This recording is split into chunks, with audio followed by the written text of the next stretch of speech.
Heck, Off the dude. bike. Off the bike. Heck, Step away. dude. Stop. You're getting tied up. Ah, there we go. Let's see. What do you got here? Okay. Okay. Let's see. Nice. No. Nice. Got any weapons on you? Oh, Uh-huh. maybe. Oh, I'm gonna be making sure of that. Pat you down. Oh. Oh, Interesting. Very interesting. What do we got here? Nice, nice. Okay, well, you're getting in the car, man. what? I'm really AIDS. Alright. Nope. That is not flying in my car. Not gag in your mouth. No more speaky for you.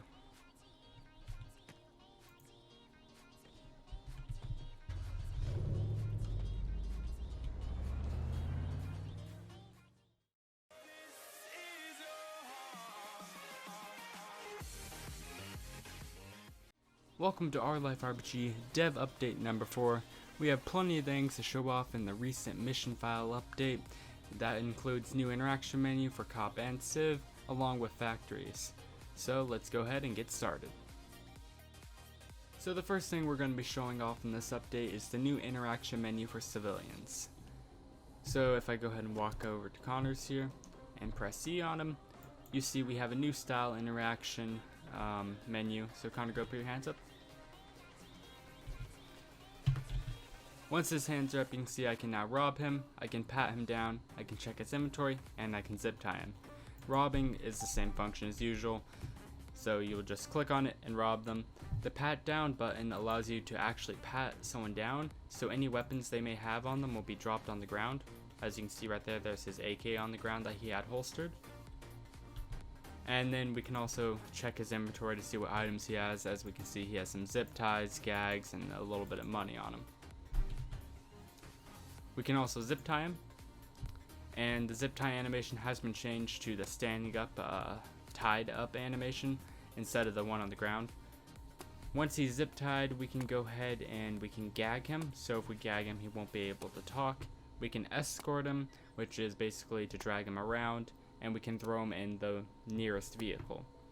So Connor, we're gonna go ahead and show off the gagging feature. Can you make a little bit of noise and then we'll gag you?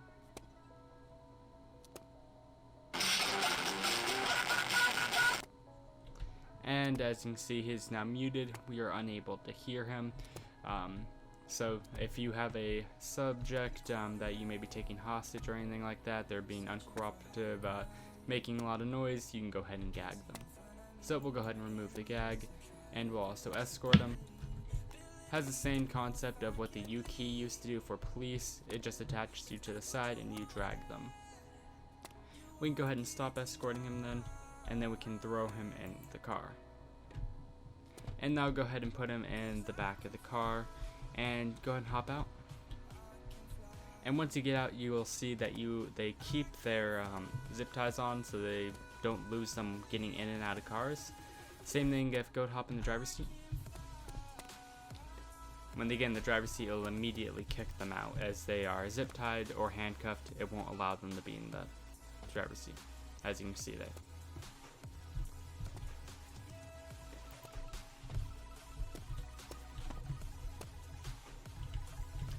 Okay, we'll go ahead and unzip tie him and show you guys the police interaction menu next. Okay guys, now we're going to go ahead and show you guys the new interaction menu for police. If I walk over to Connor and I press E on him, you'll see this nice new sleek looking interaction menu. Since he doesn't have his hands up, the only thing we can do is we can handcuff him and we can give him a ticket. If we click on the ticket, we have a new ticket dialog, which just looks a bit better. So ticket price, 60,000, and then the ticket reason. So we can go ahead and give that to him, and then he can pay for it. We can also go ahead and handcuff him.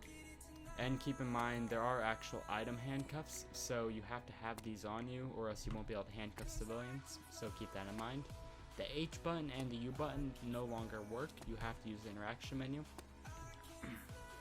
So now that we have him handcuffed, we can escort him around, same as it used to be. So we can go ahead and stop escorting him.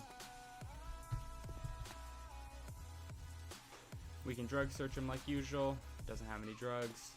We can pat him down, and just as a civilian thing, it'll drop any weapons or magazines or anything like that he may have on him. We can again check his inventory just like civilians. And we can also gag him if they're being uncooperative. We can also force feed the subject a donut if we have one on hand. So as long as I have a donut on me, I can go ahead and force feed him a donut, and it will take a donut away. He will then be satisfied with 10 hunger. Just in case you have any subjects who need food immediately, you can force feed them it. And then we can jail him with this nice looking jail dialogue. Okay guys, now we're going to go ahead and show you guys the changes to the stun feature. So I'm just going to go ahead and pull out my taser, and Connor's going to go ahead and run at me with his weapon out. And once he gets tased, if we look under him or behind him, you'll be able to see that his pistol has been dropped on the ground. This applies to rifles, and any sort of weapon that they have in their hand when they're running at you will be dropped on the ground. So no longer randomly losing your weapon whenever you're tased, it'll just be dropped on the ground instead. So now if, say, I didn't go and handcuff him and he was left there, he can pick up his pistol and leave, and he wouldn't lose his weapon. Okay guys, we're going to go ahead and be showing you guys the new car alarm feature. So we're going to go ahead and head over and get a car alarm from the equipment shop. So inside the equipment shop, we can go ahead and take a look in here, and there's an OnStar car alarm for 5,000. So we're going to go ahead and get that and get back in our car and install it just like you would any other speed upgrade.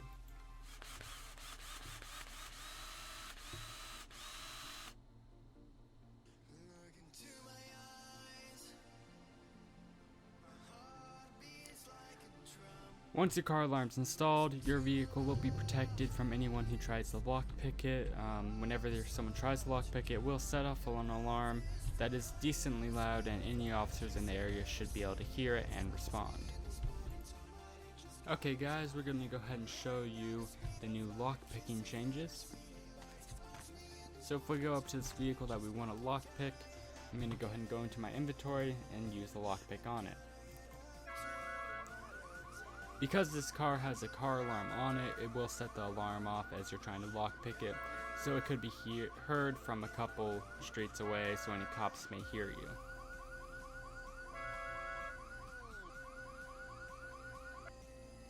You also notice that there is some new lockpicking sounds. You should be able to hear it in a second. But as you can see, that lockpick broke, so we're going to go ahead and try again. Lockpicking used to have about a 10% chance of succeeding, and it's been up to 20%. So you should have a better chance and better luck getting vehicles now.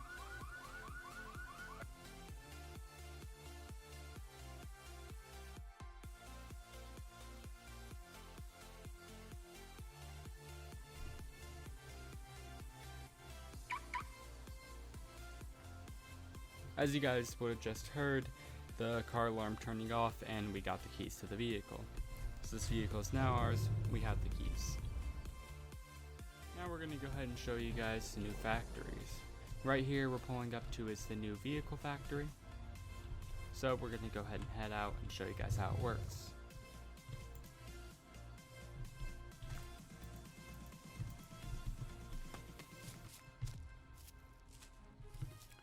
So there is a factory guide here that basically explains how everything works in case you're confused or you forget something, so it's always useful to help figure out what you're doing.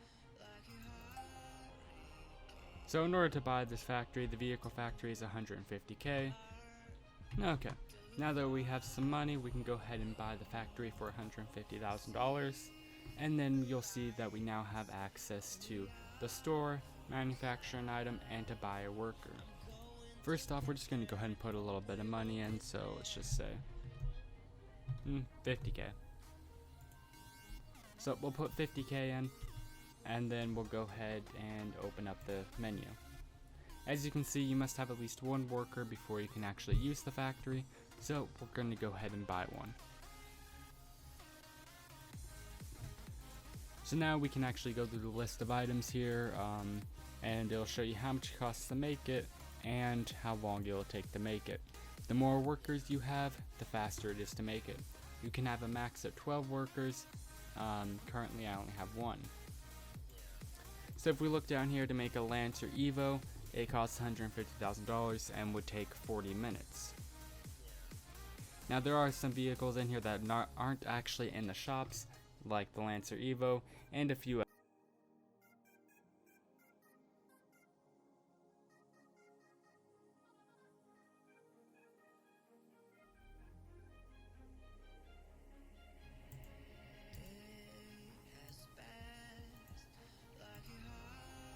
Okay, as you can see, max factory workers reached. I now have 12 workers. So I can go ahead and go in here, take a look around and see what I want. So if I want a Flame Harley, it should take about 1 minute and cost me $5,000 to make. So I'm going to go ahead and make that. And as you can see in my group chat here, it was added to my production line. I can also go ahead and look at it, and it'll tell us the ETA on how long it'll take for it to be created. And it'll also let us know if we're creating a different one or if there's any pending or anything like that. So if we wanted to set this one, tell it to manufacture, it would be added to the pending list and we'll start once this one is done up here.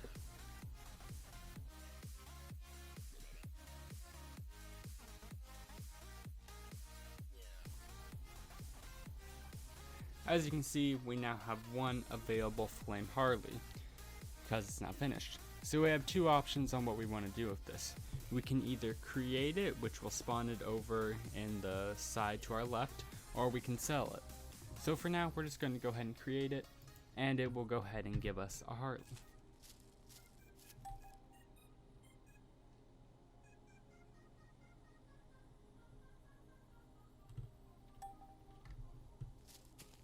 Now it's there, we can go get on, and we own this vehicle. We have keys to it, we can go save it, we can do whatever we really want to it.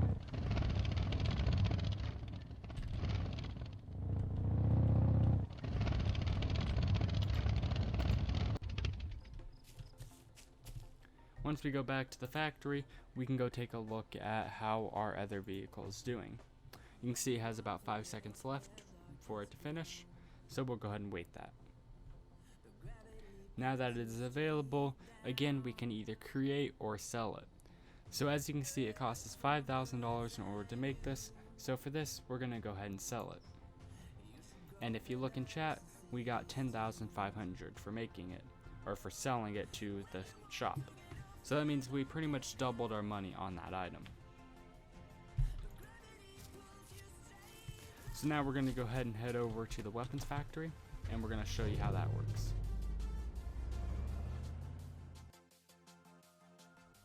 Just a quick note, the vehicle factory is located right here next to Southside Pub and Civ Spawn area, and then the weapon factory is located right over here in Chaltnick. So we're going to go ahead and head over there, and we're going to show you guys how that factory works. Once we get up to it, as you can see, it has the same factory guide, and we can also buy this factory for $250,000.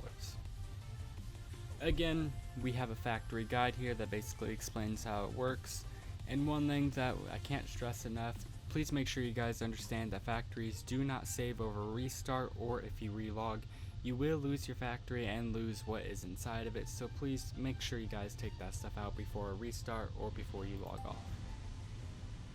So we're going to go ahead and buy this factory for $250,000, and we're going to also put some money inside of it.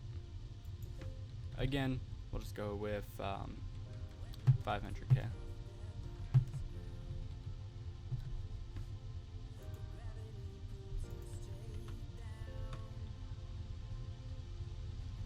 So now that we put some money in it, we're going to go ahead and go into the manufacture an item, and once again it'll tell us you need at least one worker. Okay guys, now that we have some factory workers, we're going to go ahead and manufacture an item.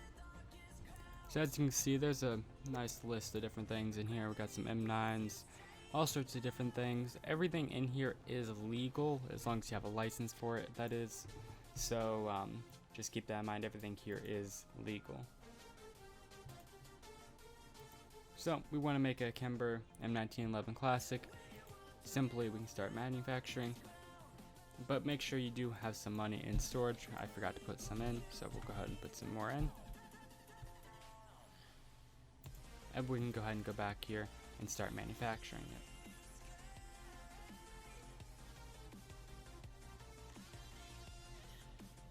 Once our weapon is now created, we can go ahead again, we can sell it and get some money for it, or we can go ahead and create it and it'll be put inside of this box right here. So we'll go ahead and gear the box, and you can see we now have our M1911. Now for those people that do want to make some illegal weapons, if we go around the back and take a look, back here, there's actually a little sketchy guy back here that offers to do illegal weapons. So we're going to go ahead and get a bit more money, and then we're going to purchase this factory for $500,000. Okay, now we're going to go ahead and purchase the factory for $500,000, and we're also going to purchase some workers.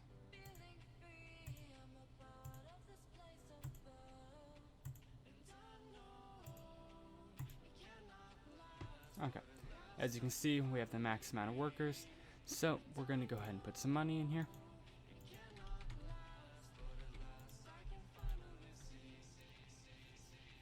And we're going to go ahead and manufacture an item. You can see some of these weapons do take a bit of time to create, even with max workers, so what we're going to do for now is we're just going to manufacture a magazine. There will be more items eventually added to this. Just currently there's some SAs and some AKSs and AKs in here, but more weapons will be added to this list. Okay, now that the magazine has finished, we can go ahead and create it, and then we'll be able to use it. As I said, we weren't able to cover everything in this video.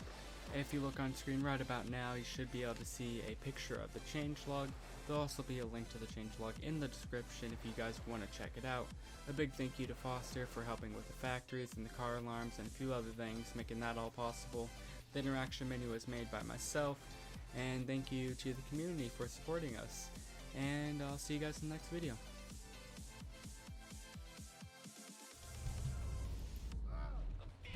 Oh, I flew over you and you died.